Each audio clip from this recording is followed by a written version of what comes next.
Maple Namu. Hello and welcome back, or for the first time, to the Maple Namu Podcast. My name is Chris, and in this 18th episode, I'm going to talk about, the number 18. I would just like to start out by thanking anybody who commented or reached out. It means a lot more than you'd think. So thank you if you've been listening and commenting or talking to me personally. I do really appreciate it. Just to get started, this is the 18th episode, and I can't say the number 18 in Korean because of my accent. There happens to be a bad word that sounds very much like the word for 18. So I've actually done this in class accidentally. The kids are very smart when I first got here. And we were just joking. They counted in English. They were like 1, 2, 3, 4, 5, 6, 7, 8, 9, 10. And I was like, oh, I can do it in Korean. And then I got to 18 and they just laughed to themselves silly because it sounded like a bad word. And of course, a teacher in front of the classroom saying a bad word is the funniest thing. So I can't say the word. And I'm not going to say it on this podcast because it's supposed to be for all audiences, and I don't want to break that if I'm saying bad words in the middle of a podcast. Anyways, so because of this, accents in general are tricky. It's hard to sound like a native speaker. In a lot of cases, it's impossible. A lot of people think that you reach teenage years and then your ability to learn a language just drops off completely. And that's not true. It's not just this cliff. It gets harder as you get older, but it gets harder to learn anything as you get older. With sounds, though, making sounds in another language, that kind of does have a cliff. Towards the end of your teenage years, it becomes really hard to get native-like pronunciation. And the reason for that is we use muscles to make noise, to make sounds. The way we speak is just a bunch of muscles being moved around, and these muscles kind of get used to what they do. They have muscle memory. If you've ever learned a skill, you know that you get really good at it, and it can be really hard to break that, or you just do things automatically and you don't even realize. So our mouths do that, and our tongues do that, and our teeth don't move, but our bodies make these noises. We get used to the ones that we make to speak our language. And it's not impossible to learn how to make new sounds, but it's really hard. You would need a lot of money, a lot of time, and probably voice and vocal coaches, and there are a ton of jobs in that area. I didn't like it because of my general philosophy, but it is possible to sound like other people, but it tends to only be for the Hollywood movie stars, if you really look at it.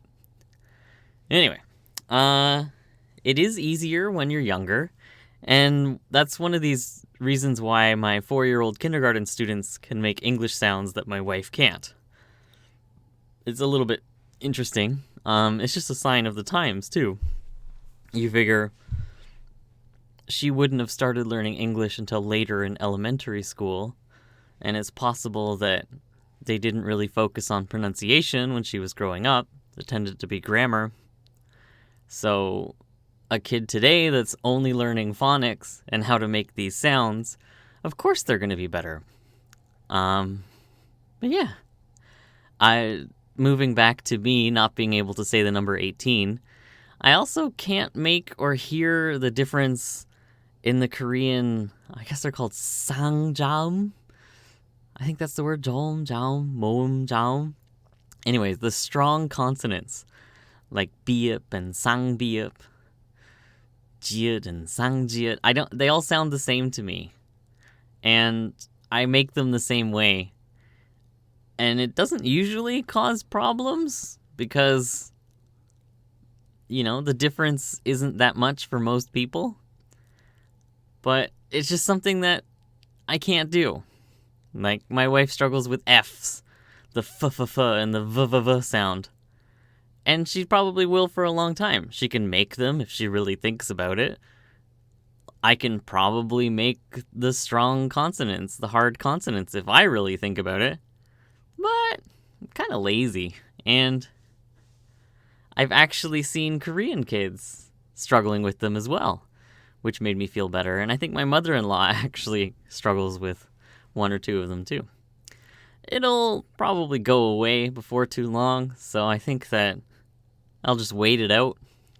In 20, 30 years, Korean's going to sound a little bit different, and it might lose some of those stronger, harder consonants. So I'll be able to speak to kids in 20 or 30 years, and it won't be a problem. The funny thing is, this is actually a theory of language change. I had to look it up, but it's called the principle of least effort by some guy named Zipf.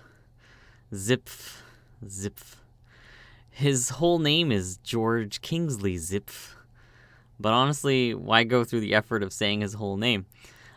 Basically what this is we try and do things in the easiest way possible. If I can say, "Oh yes, good morning, dear. How did you sleep last night?" I can say it that way, or I can just be like, "Hey, how'd you sleep?"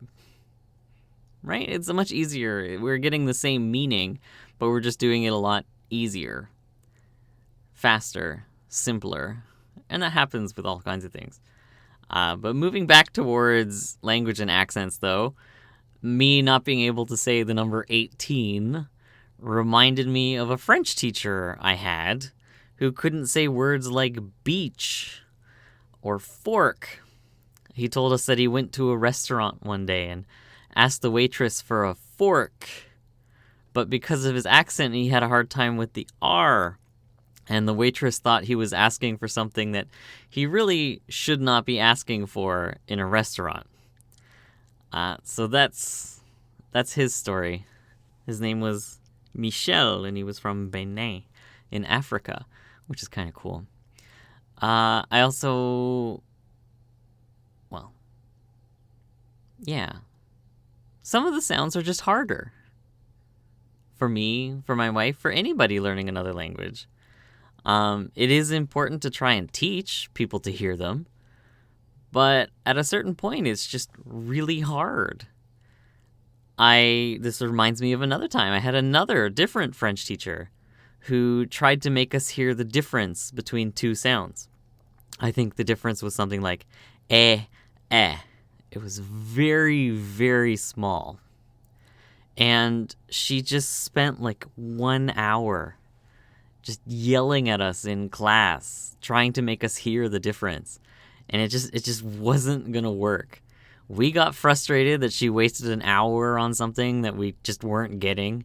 And she got frustrated that we couldn't hear it. And it was just a disaster. I remember leaving that class being like, why am I paying for this woman to yell at me? It's just part of our brains. One of the more current theories, I don't know if it's the most current theory, and it might have been Chomsky or some other linguist. But the idea is that we start out as babies being able to hear every sound and hear the difference between every sound. And then we start to narrow it down as we get older. Because if, for example, we're living in Korea and likely only speaking Korean, there are a lot of sounds that we don't need. Why would we store them in our brains? Like the F and the V and things like that. It does make it tricky to learn another language later, of course, as we know, which is why I can't say the word 18. It is possible if you practice, though. Like, to give you an example, there's a very difficult R sound in French, like r, r, r. And it took me about 10 years to learn how to do it. I'm still not great at it. I have a hard time using it in conversation just quickly. But it is possible. And I think maybe someday I'll be able to say the number 18 in Korean and not make a bunch of kids laugh, or I'll be able to actually hear the difference between some of the harder consonants. Or maybe my wife can tell me what she really wants. And maybe poor Michelle can go to a restaurant and ask for a fork and not get slapped by the waitress. But we can dream. Anyway, that's it for the podcast today. Hopefully you enjoyed listening. If you did, let me know. If you didn't, also let me know. And have a great day.